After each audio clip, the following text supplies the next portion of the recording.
So we're making a little broth here.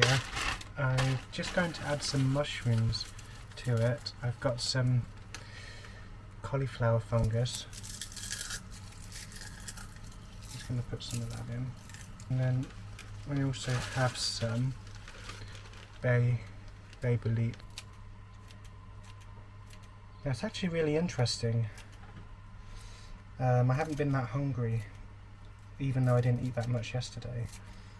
And I feel like in the modern world we're always stuffing our bellies, we're always filling ourselves up. But it's not always like that, because in the hunter-gatherer days you might get lucky with something one day, you might not the other, so some days you'll go without. And I think our bodies are still kind of tuned to that. And always filling your bellies up isn't necessarily a good thing. Now, even I'm a bit guilty of that. I had a habit of drinking raw milk every day and having one solid meal.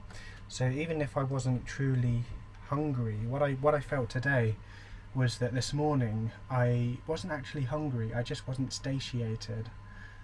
But I wasn't hungry, I wasn't starving.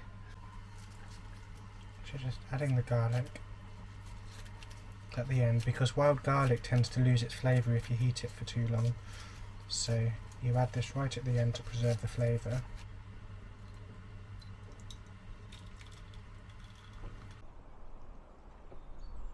So this is my meal for day 2. We have a hearty broth that I made up with some offcuts of meat, pheasant and venison, added some greens, Alexander's, wild garlic, bitter cress and nettles, but I also put in some cauliflower fungus and some bay leeks in there too, just to kind of give it some substance, and there's a little bit of acorn flour in there to thicken it up.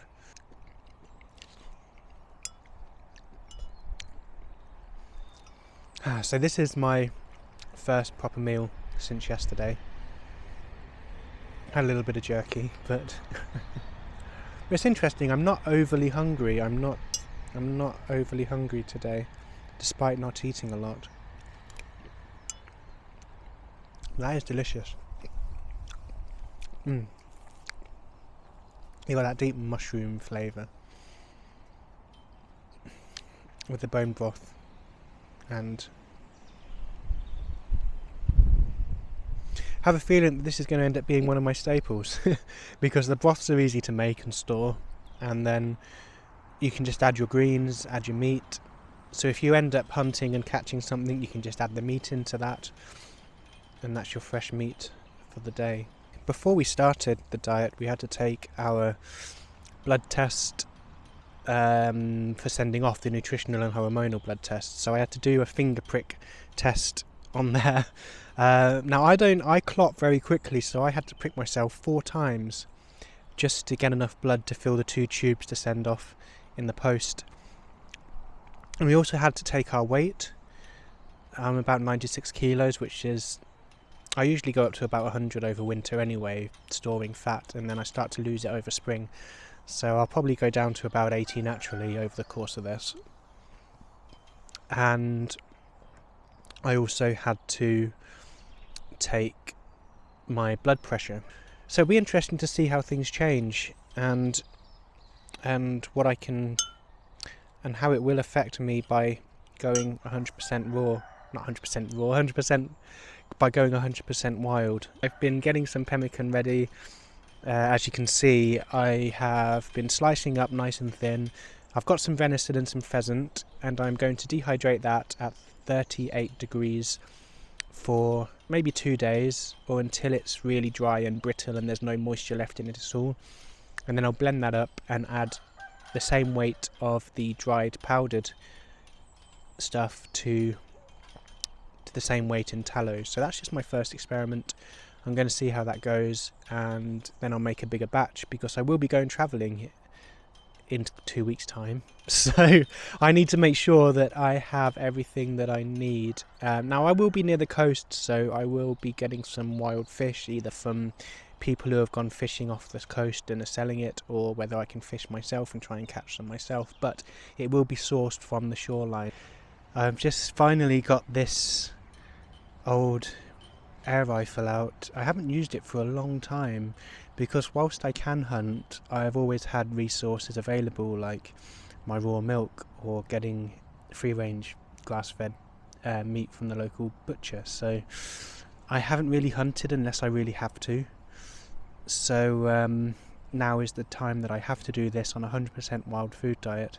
So I've got this out. It's still zeroed in, thankfully, so it should be relatively easy to get some catches. It's a bit quiet at the moment, it's midday, but I have this ready. I'll take it out later on. Now this is an amazing little air rifle because it's a PCP which you just pump up via an air pump, and it holds pressure pretty well and it'll last for quite a long time. Now it also has a cartridge in here, so instead of having to load it up all the time, I can just put 13 shots in at a time. I think it was 13, and I've got a spare one in my pocket, so I don't have to worry about carrying a tub of pellets around with me. And yeah, my original one was a break barrel and it had quite a kick on it. This thing doesn't have a kick, it's silent because of the silencer. So good news, I was out for 5 minutes and I have shot my first rabbit.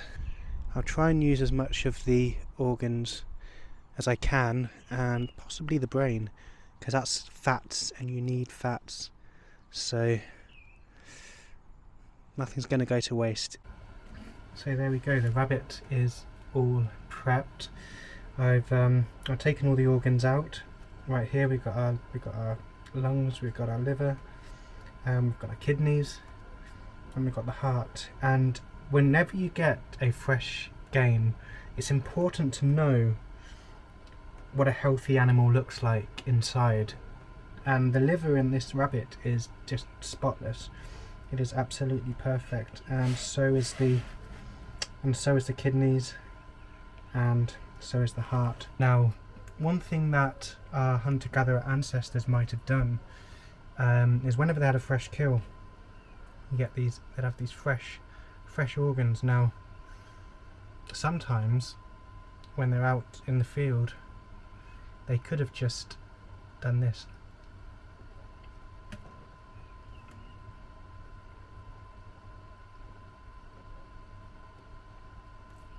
And just eaten it.